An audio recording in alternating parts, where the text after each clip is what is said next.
Everybody, and welcome to today's NXT review. If you see where we're at, what we're doing, we're over on Twitch. So once again, if you want to watch these episodes live instead of waiting for them to come out on YouTube, you can go over to the Twitch and you can watch these extremely live. Just no pre-recorded stream, just live. So we're so good right now.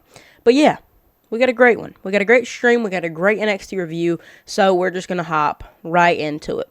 We kicked off NXT with Joe Hendry coming out. So that was already, I wouldn't say that's a bad thing, but I definitely didn't expect to see Joe Hendry come out. So it is what it is. Obviously, Joe Hendry won the NXT Championship last week in a ladder match where he would knock off Ricky Saints, which was like the main contender. But then other people like Keanu Carver, which is a guy who I'm expecting to win the NXT Championship in 2026. That's my early prediction. But tonight we obviously have Dynamite, but before we do that, we got to talk about last night's NXT. During this, we would see Jackson Drake interrupt Joe Hendry, and I think this was the best scenario for the first defense for Joe Hendry, because you obviously know the Vanity Project. They're in Evolve. If you don't know them, they're down in Evolve. It's the second program, like lower than NXT. So it's just like the developmental program, just like NXT, but just a little bit lower class. But then we also have the Vanity Project, which is getting a lot of minutes on NXT. So looks like they have a lot of faith in the Vanity Project, especially in Jackson Drake. He's the current Evolve Men's Champion. So it's looking good. Jackson Drake and the Vanity Project would end up attacking Joe Hendry, where we would see, obviously, this amazing picture of Jackson Drake holding up the NXT Championship.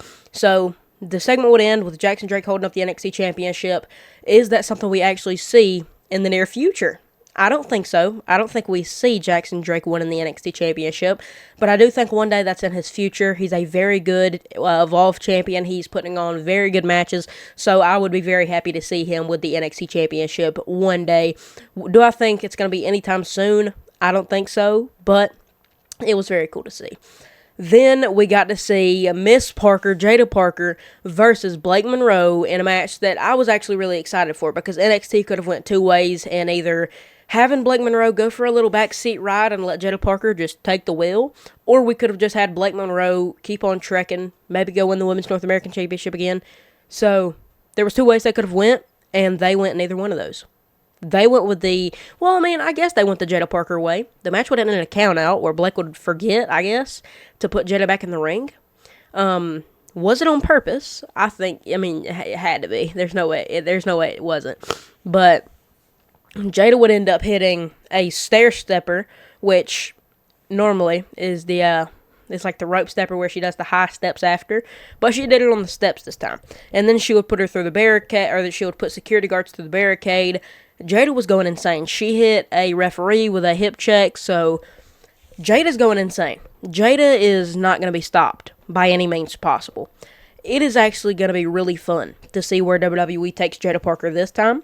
I made a video, which is up on YouTube now. It's just a little short of me talking about what we could potentially see Jada Parker doing in these next couple of weeks. And I see the NXT Championship being a serious thing for Jada Parker in these. Honestly, I would say we have the NXT Championship on Jada Parker by April. By WrestleMania, I think the title's going to be on Jada Parker.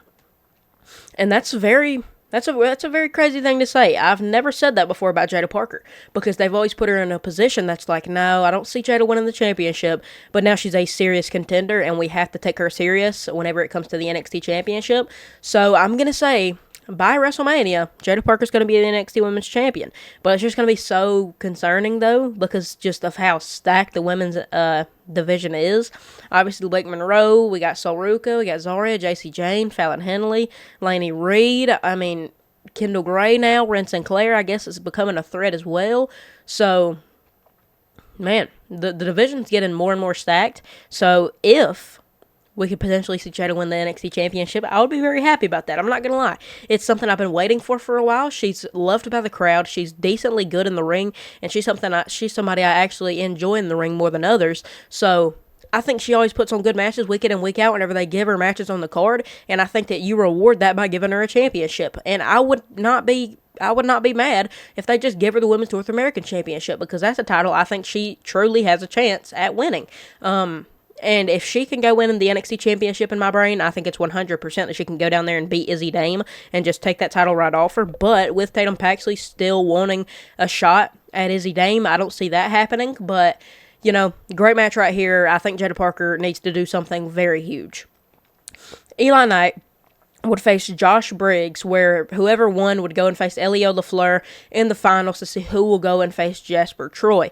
And we would see Eli Knight defeat Josh Briggs, and man, y'all know I love Eli Knight. We say this every time he's on a card. We interviewed him a while back, and it's so cool to see him on NXT now. But what are we doing with Josh Briggs? Josh Briggs was a very big threat. Not even 6 months ago. I mean, he was a top dog. He was battling with Ethan Page. He was battling for the NXT Championship. So, what has happened where now he's losing in speed tournaments, dude? I think he is very underrated whenever it comes to NXT. I think that his social media work is getting better and better every week, and he's getting more hype on social media.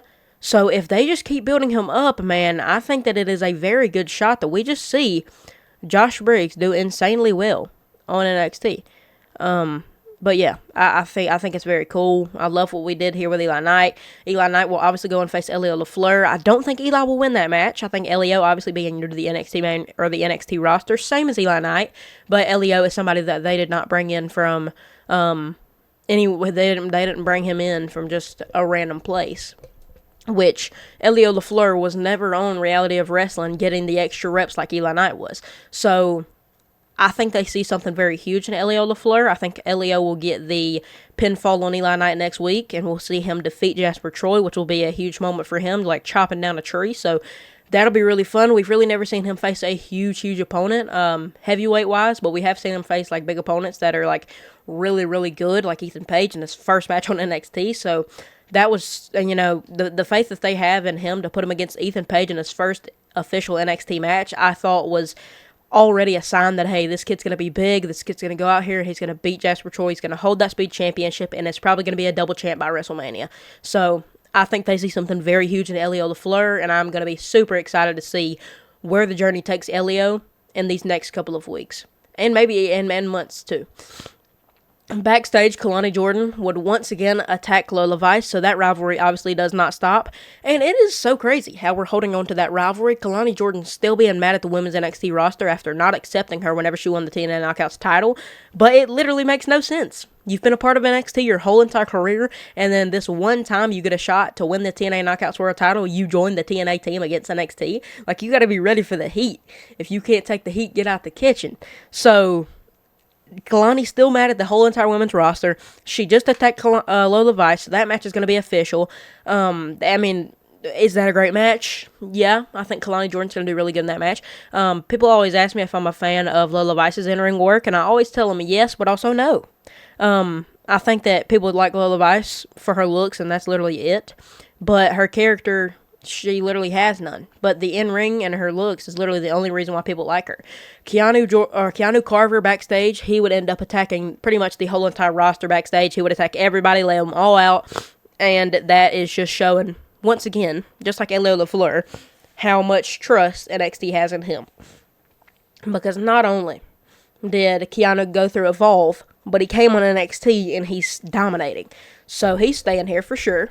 He's obviously a NXT signee, so I'm excited to see if we put a title on him soon. That would be fun, but interesting backstage segments on NXT last night. During Dark State's promo, we would see OTM, Hank and Tank, and the Culling all get in an argument where they would all talk about winning the NXT Tag Team Championships, but in the end, we would see Tony D'Angelo pop out of nowhere and just attack Dark State, and Tony's not done with Dark State at all. We know that Dark State and Tony D go way back whenever he was a part of the family, whenever Dark State was just then coming up in NXT, so it's going to be fun to see how Tony D handles 4 men in Dark State, because he just laid out 2 of them, so hey, we'll see. But I find it interesting for sure. Now, who do I think will take the titles off of Dark State? I feel like it has to be OTM or the Culling. Now, do we see 3 titles in the Culling? Everybody in the Culling have championships? Absolutely not. But I think that Izzy will lose the title before they get those championships. So, my first pick would definitely be OTM, but I don't want them to lose the championships because I love Saquon Sugars and Deion Lennox, so I say they keep the championships and keep it pushing because Dark State defeated the Hardy Boys. They have too much credit to not be doing great work and retaining the championship, but it's going to be cool to see what NXT does with Tony D'Angelo. Backstage, it would be announced that we will be able to see Ethan Page face Shiloh Hill for the NXT North American Championship next week. That's going to be an interesting match. Now, I obviously don't think Shiloh has a chance, but the fact that WWE has been giving him wins over guys like Josh Briggs, I think that it obviously gives him a lot of opportunity.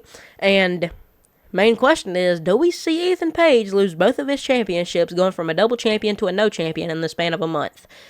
I don't think so. There's just no way. Ethan Page is way too good. I think Ethan Page is the best well-rounded NXT superstar, or the best superstar in NXT overall. He's just the most well-rounded. He's the best on the mic. He's one of the best on the mic, and he's one of the most entertaining in the ring in NXT. So normally I would have said Trick Williams, but now with him on SmackDown, it's definitely Ethan Page. And I would be really shocked to see if Shiloh Hill takes the title off of him next week.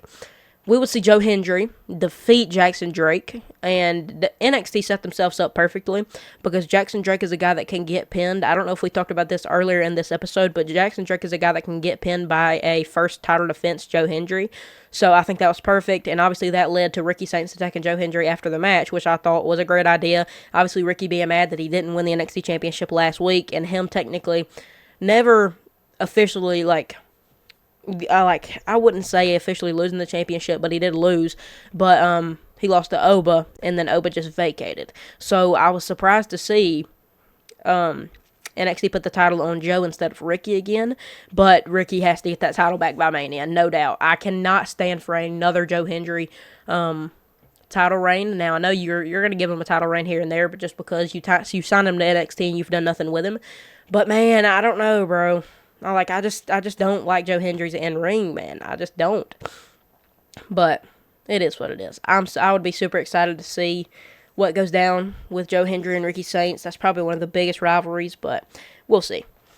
Brad Baylor and Ricky Smokes of Swipe Right would defeat Hank and Tank. That's the stupidest decision of the night. How are you going to have Hank and Tank in the tag team division, about to win the tag team championships, going over to Pro Wrestling Noah, winning over there, and then coming back over here and having a nice little hot streak, and then they will just lose them to Evolve Superstars Swipe Right. I just don't think that's the right decision. I ain't going to spend time on that, but y'all know, everyone knows, that's not the right decision to do there.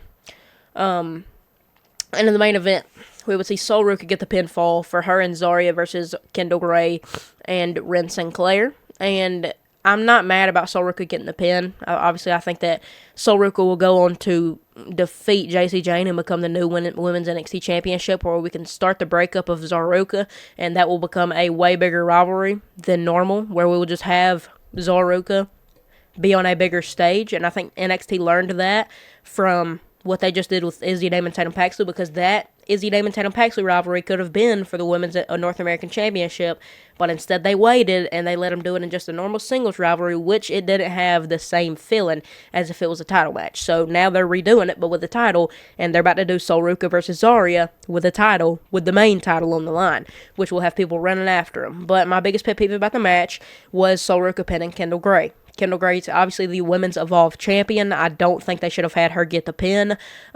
She should not have got pinned in this match. She is a very good champion over on Evolve. She's one of my favorite superstars, not only in NXT, but in Evolve as well. So it just hurts me to see her get pinned like this. She's she's honestly my favorite in Ring and Evolve, and she's one of my favorite in NXT as well. So she's so ready for NXT. I don't know if they are counting her as an NXT superstar yet, but she's so ready, and she's basically the thing holding Evolve together. So I wish that Sol would have just pinned Ren Sinclair. I know we're trying to have Ren come up on a little underdog run, but that's never going to come unless you get her away from Kendall Gray. So unless you make Ren Sinclair a real threat, she's never going to become a person that's like a Sol Ruka, where she just blasts up to the top every now and then. But I just hate that she pinned Kendall Gray. But fellas, that was NXT. I was really excited to see this show, and after seeing it, Honestly, I would rate it a solid 9 out of 10. It was super energetic, super chaotic. Keanu Carver and all these backstage segments really has me excited, so I'm excited to see next week, and that's what NXT's doing well. It leaves you on a cliffhanger on what's going to go down next week, so I just find that super interesting, super fun. Let me know down below what y'all thought about NXT, and I will see y'all boys in the next one. Deuces, ooses.